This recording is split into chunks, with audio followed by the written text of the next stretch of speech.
Pour visualiser et analyser les données des lecteurs de glucose en continu, vous allez avoir à vous brancher sur certains sites Internet. Quand vous allez accueillir un patient, vous allez avoir sur un petit papier, vous allez savoir si le patient utilise un lecteur de glucose en continu, lequel il utilise, puis sur quelle plateforme vous branchez, parce qu'il y a différents types de plateformes. Pour connaître les adresses ou les mots de passe requis, vous allez aller dans un cartable rouge qui est dans chacune des salles d'examen, euh, d'habitude au pied des civières, où vous allez trouver ces indications-là. Maintenant, je vais vous montrer à l'aide de la plateforme LibreView comment analyser les données et quel menu aller voir. Essentiellement, sur chacun des sites web, les menus se ressemblent. Alors, allons-y. Donc ici, on va rentrer les identifiants voulus pour LibreView. Et dans cette zone-ci, en haut à gauche, vous allez rechercher le patient voulu. Donc ici, je vais voir les résultats de ma patiente Alicia Brisebois. On l'a trouvé, on clique et on accède à son profil.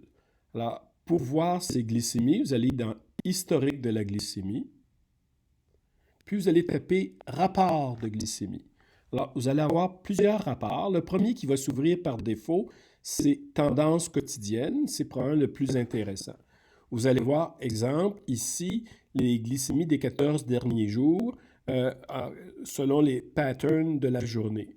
Donc, on peut voir qu'en moyenne, la ligne bleue, ici, en fait, c'est la médiane, que la nuit, elle est plutôt élevée, elle s'élève graduellement toute la nuit, elle redescend, puis rendue au midi, elle remonte brusquement pour demeurer élevée.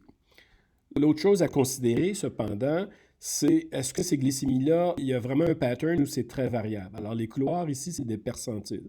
Ici, le bleu foncé, là, c'est du 25e au 75e percentile. Ça veut dire, supposons ici, où la glycémie médiane semble être 9, 50% du temps, la glycémie est entre 8 et 10. Quand le couloir est très étroit, c'est un bon signe. Ça veut dire qu'il y a vraiment une reproductibilité de jour en jour. Quand le couloir est très, très large, il faut faire beaucoup attention à comment interpréter un pattern qu'il n'y a probablement même pas parce que les glycémies sont très variables.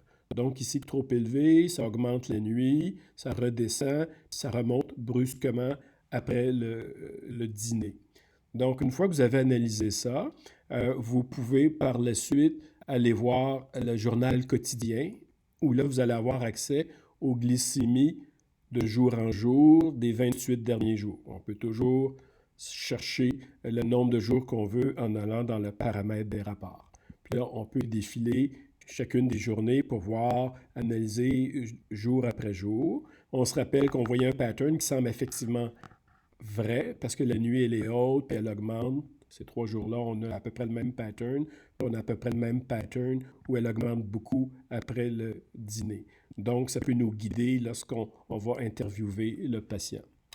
Le troisième rapport important, c'est le rapport du profil du glucose ambulatoire, rapport du PGA.